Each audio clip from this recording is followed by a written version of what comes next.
Hello, and welcome to 5 Minutes with Nate. This month's topic is data. Today I want to talk about being careful with the easy answer for test scores, the easy interpretation of test scores. One famous quote is that you have three kinds of lies: lies, big lies, and statistics. Well, I'm going to disagree with that. Statistics itself is just numbers, and numbers of themselves don't lie. Average, finding the median, finding the top score, that's numbers. There's no lie inherent in that. My question, though, and how I pick the numbers to fit the answer that I want, that's the lie. Or I pick the numbers because they're easy and simple to throw out there. Maybe I'm not telling the story in the right way.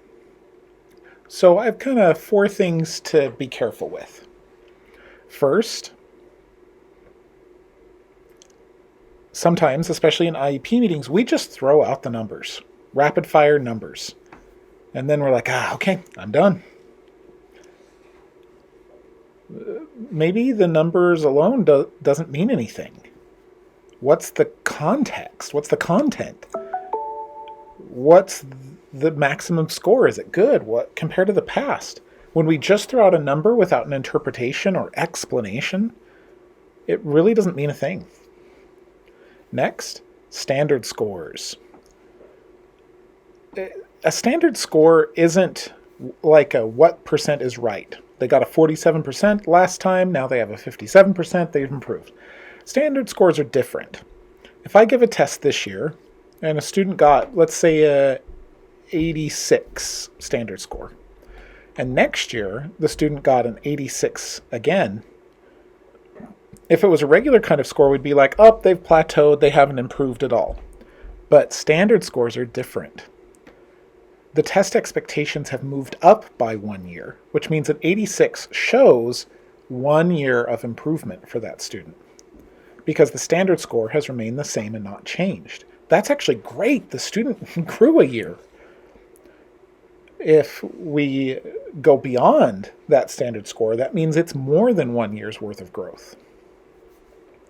Third, age or grade equivalent.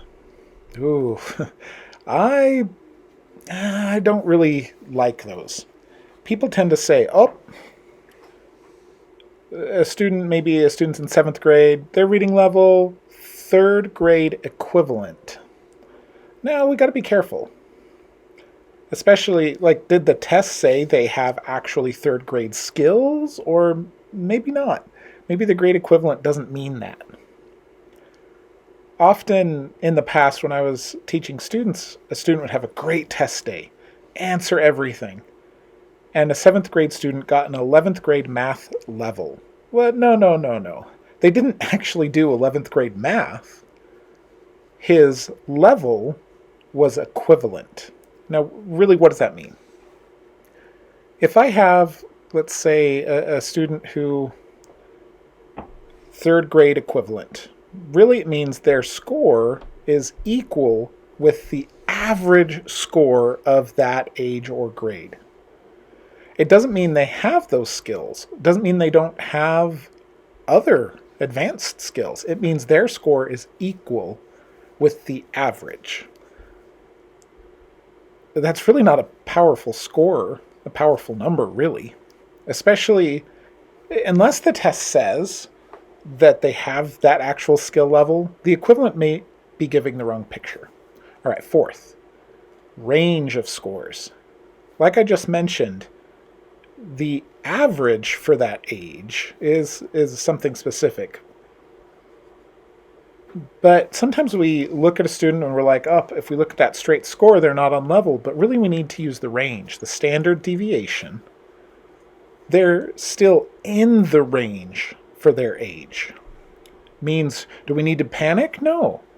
Means, okay, how do we support them to maintain that grade level?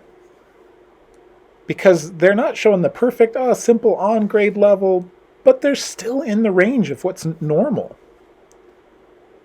So we have to think about the range of scores. So standard deviation, sometimes the error. If we gave the test again, would the student have a pretty similar score or a pretty varied score? That's a very different story.